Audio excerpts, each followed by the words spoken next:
তো যখন আমি পড়াতে যাই ক্লাস 9, 10, 11, 12-এ সব স্টুডেন্টদের একটাই সমস্যা যে অক্সিডেশন মানে ইলেকট্রন গেইন করা না লস করা। তো আমি ভাবলাম এই প্রবলেমটা নিশ্চয়ই তোমাদেরও হয়, তাই জন্য আমি এই একটা ছোট্ট ট্রিক্স নিয়ে আসলাম যেটাতে তুমি খুব সহজেই মনে রাখতে পারবে কোথায় অক্সিডেশন হলে লস হয় নাকি গেইন হয়। চলো আগে অক্সিডেশন রিডাকশনটা একটু দেখে নিই। অক্সিডেশন অ্যান্ড রিডাকশন যখন সিমালটেনিয়াসলি হয় তখন সেটাকে বলা হয় রেডক্স রিঅ্যাকশন।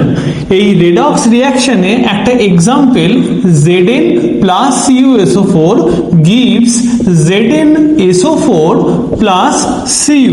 এর রেসপেক্টে দেখা যায় যেহেতু এরা একা আছে এদের জিরো ভ্যালেন্সি স্টেট, আর এখানে -2 SO4 এর জন্য হয় আর এর জন্য হয় +2, এর জন্য হয় -2, এর জন্য হয় +2। এবার জিরো স্টেট থেকে যখন প্লাসে যাচ্ছে মানে +2 হচ্ছে, কার চার্জ প্লাস প্রোটনের, তো সেই কারণের জন্য ইলেকট্রন বেরিয়ে গেছে বলতে পারবো। তো এখানে কি হচ্ছে, দুটো ইলেকট্রন লস হচ্ছে। আবার এদিকে দেখো, এদিকে কি হচ্ছে, দুটো প্লাস আছে, 2 প্লাস মানে এখানে জিরো স্টেট আছে, তার মানে কেউ যদি দুটো ইলেকট্রন নেয় তখন সেটা দুটো প্লাস আর 2 মাইনাস হয়ে গিয়ে জিরো হয়ে যাচ্ছে, তার মানে এখানে দুটো ইলেকট্রন কি হয়ে গেল, গেইন হয়ে গেল। এত অবধি তো ঠিক আছে, ইলেকট্রন গেইন করা নাকি লস করা, এটাকে কি বলে, অক্সিডেশন নাকি রিডাকশন? তার জন্য ট্রিক্স হচ্ছে গিয়ে অয়েল রিগ। এই অয়েল রিগ কথাটার মানে কি? এই প্রথম কথা অয়েল, এই oil means oxidation involve loss of electrons, and rig means reduction involve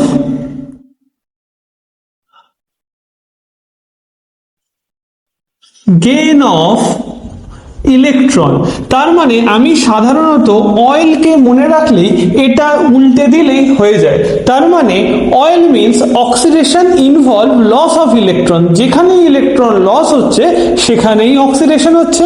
তার মানে এখানে লস হচ্ছে মানে it means that it is oxidation, and এখানে গেইন হচ্ছে it means that it's reduction.